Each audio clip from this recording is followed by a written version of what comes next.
जय माता दी दोस्तों। दोस्तों, नवरात्रि में कन्या पूजन का विशेष महत्व होता है। लेकिन कन्या पूजन में कुछ विशेष चीज़ों का ध्यान रखना चाहिए। हमारे सनातन धर्म में कन्याओं का पवित्रता और शक्ति का प्रतीक माना जाता है। ऐसा कहा जाता है कि उनके पास देवी दुर्गा की ऊर्जा और शक्ति होती है। कन्या पूजा कन्याओं के सम्मान करना और उनको शक्ति को स्वीकार करने का एक तरीका है। इसी के साथ ही इस पवित्र आयोजन का पालन करने से साधक को सुख और समृद्धि और उर्वरता और सुरक्षा की प्राप्ति होती है। कन्या पूजा को शारदीय नवरात्रि का एक अहम भाग माना जाता है। ऐसा कहा जाता है कि इसके बिना हमारी पूजा अधूरी रहती है। यह अनुष्ठान हिंदू संस्कृति में बहुत ही महत्व रखता है और नवरात्रि के 8वें या फिर 9वें दिन इसका बेहद ही एक अच्छा फल माना जाता है। इस साल कन्या पूजन 10 अक्टूबर या फिर 11 अक्टूबर को मनाया जाएगा, क्योंकि ज्योतिषी शास्त्र के अनुसार कुछ ऐसी चीज़ें हैं जिन्हें गलती से भी कन्या पूजन में नहीं करनी चाहिए। तो आइए जानते हैं उनके बारे में कि वे कौन सी गलतियां हैं जो हमें कन्या पूजन के दौरान बिल्कुल भी नहीं करनी है। नहीं तो ऐसा करने से आपको भगवती का आशीर्वाद नहीं मिलेगा और उनका क्रोध सहन करना पड़ सकता है। तो चलिए जान लेते हैं कन्या के घर में आने से क्या करना चाहिए। नवरात्रि पर माँ के 9 स्वरूपों की पूजा की जाती है। ऐसे में इस अष्टमी या 9वीं तिथि को लोग कन्या पूजन करते हैं। इसके 9 कन्याओं का पूजन किया जाता है क्योंकि इन्हें माँ के 9 स्वरूप माने जाते हैं। इसलिए जब आपके घर कन्याएं आए तो सबसे पहले उनके बैठने की स्थान जो है वो साफ सुथरा होना चाहिए। कहते हैं कि अगर आप उनके बैठने के स्थान को साफ़ सुथरा नहीं रखते हैं तो इससे माँ बहुत ही अप्रसन्न हो जाती है। बिल्कुल भी भूल कर भी ना डांट फटकार किसी भी बच्ची को ना लगाए। आप उनका अच्छे से सम्मान करें, स्वागत करें और कन्याओं को आपस और उनके प्रति व्यवहार में जितनी अधिक आप मधुरता लेके आएंगे, माता रानी उतनी आप पे प्रसन्न रहेगी और आपको आशीर्वाद देंगी। नंबर 3, 3 कन्याएं जब आपके घर आएँ तो उनके आते ही आसन पर ना बिठाएं। आपको सबसे पहले उनके पैर धोने चाहिए। उसके बाद उनके पैरों को अच्छे से पोंछकर आसन तक ले जाना चाहिए। जब वे आसन पर बैठ जाए तो उनका टीका लगाया जाता है।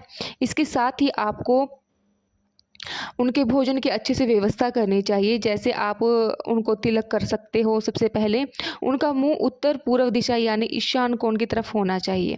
अगर आप कन्याओं का तिलक गलत दिशा में लगाते हैं तो आपको माता रानी का आशीर्वाद नहीं मिलता, ऐसा भी कहा जाता है। कन्याओं को बुलाने से पहले ही जान लें कि सही दिशा कौन सी होनी चाहिए। उन्हें कहीं बिठाकर तिलक किया जाए, चाहे आपके पास कम कन्याएं आए या ज़्यादा कन्याएं। कई बार होता है ऐसे कि नवरात्रों में कन्याएं नहीं मिलती हैं, जो आप कोशिश कीजिए अगर 5 मिल जाए, 7 मिल जाए, 9 मिल जाए तो बहुत अच्छी बात है। तो एक साथ ही बिठाकर बच्चियों को तो उनका जो तिलक करें और अच्छे से उनकी आराधना करें। इसलिए कन्या पूजन के समय 9 कन्याओं के साथ एक बालक का भी होना जरूरी होता है, जिसको भैरव का रूप माना जाता है। नंबर 6, भोजन करने के बाद आपको कन्याओं को दक्षिणा स्वरूप कुछ ना कुछ देना जरूरी है, वरना कन्या पूजन को अधूरा माना जाता है। इसलिए कन्या पूजन के बाद आप अपनी समर्था के अनुसार कन्याओं के लिए, बालिकाओं के लिए दक्षिणा जरूर रखें। आजकल मार्केट में बहुत अच्छे अच्छे गिफ्ट हैम्पर्स भी आए हुए हैं बच्चियों के लिए, तो आप वो भी ला सकते हैं अगर आपकी समर्था है। तो अगर नहीं है तो आप 5 का सिक्का या 10 का सिक्का भी दे सकते हैं। नंबर 7, कन्या पूजन में एक ऐसी विशेष बातों का ध्यान रखना चाहिए कि आपको उनके पैर छूने चाहिए। वहीं किसी कन्या को आपके पैर बिल्कुल भी नहीं लगने चाहिए।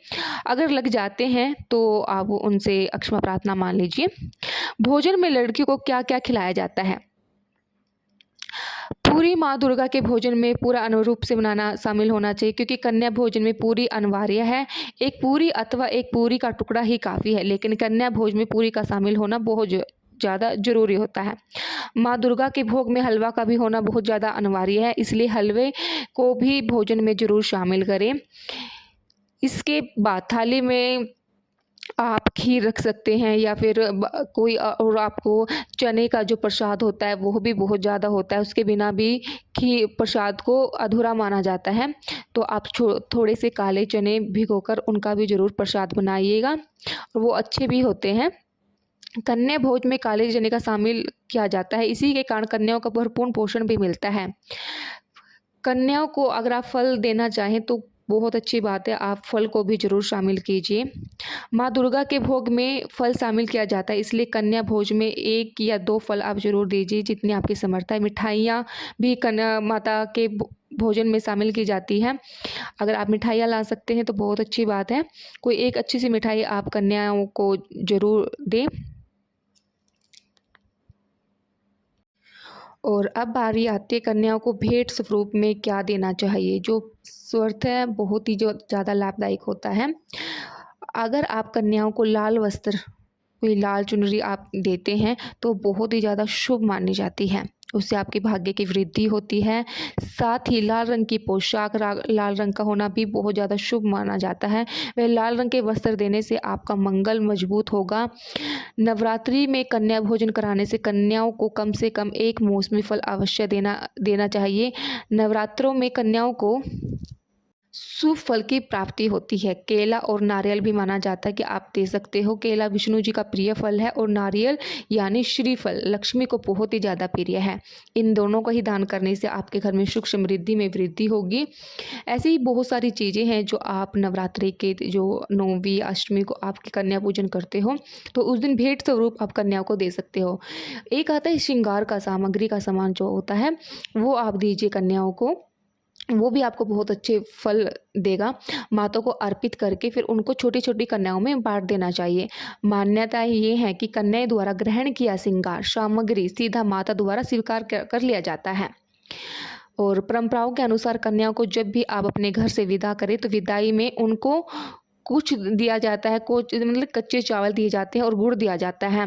इससे आपके घर में धन धान्य में वृद्धि होती है और माँ का आशीर्वाद मिलता रहता है। नवरात्रि में भी आप कन्या भोजन करा रहे हैं तो विदा करते समय कन्याओं को उपहार में थोड़े से चावल और या जीरी भी दे सकते हैं।